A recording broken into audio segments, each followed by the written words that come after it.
La dernière fois, on a vu ce qu'était un moteur en général. Aujourd'hui, on va se pencher sur le moteur synchrone. Déjà pour commencer, qu'est-ce qu'un moteur synchrone? Pour faire simple, c'est le rotor, donc la partie qui tourne, qui se synchronise avec le champ magnétique du stator. D'où le nom du moteur synchrone. Il se synchronise. Autrement dit, il tourne au final à la même vitesse sans décalage. Dans les moteurs synchrones, il y en a deux types. Le premier, le plus connu, c'est celui qu'on appelle la gearless. C'est ceux les plus répandus et les plus fréquents, surtout dans les ascenseurs sans local de machinerie. Et la différence, c'est que les gearless n'ont pas de réducteur. C'est-à-dire que le moteur, il entraîne directement la poulie de traction. Ça entraîne du coup plusieurs résultats. Premier résultat, c'est qu'il y a moins de pièces, donc moins de bruit, et donc moins d'entretien.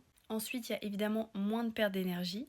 Moins de perte d'énergie tout simplement parce qu'il consomme juste ce qu'il faut consommer pour atteindre la bonne vitesse. Et en troisième résultat, c'est aussi qu'il a des freins à disque qui permettent une sécurité bien meilleure. Le deuxième type, c'est un moteur synchrone avec réducteur. Donc c'est tout simplement les motoréducteurs de base, mais ils sont synchrones car ils se synchronisent. Ce moteur-là, il permet d'augmenter le couple. En général, c'est super utile pour soulever des charges très lourdes. Et en même temps, ça permet de réduire la vitesse. Dans les deux cas, donc le moteur gearless ou le moteur synchrone réducteur, il n'y a pas de démarrage direct possible. Il faut obligatoirement un variateur de fréquence pour piloter le moteur et le synchroniser correctement. Dans le prochain ascensionnaire, nous verrons le moteur asynchrone. En attendant, n'hésite pas à nous dire en commentaire si tu avais déjà vu ces deux types de moteurs synchrones.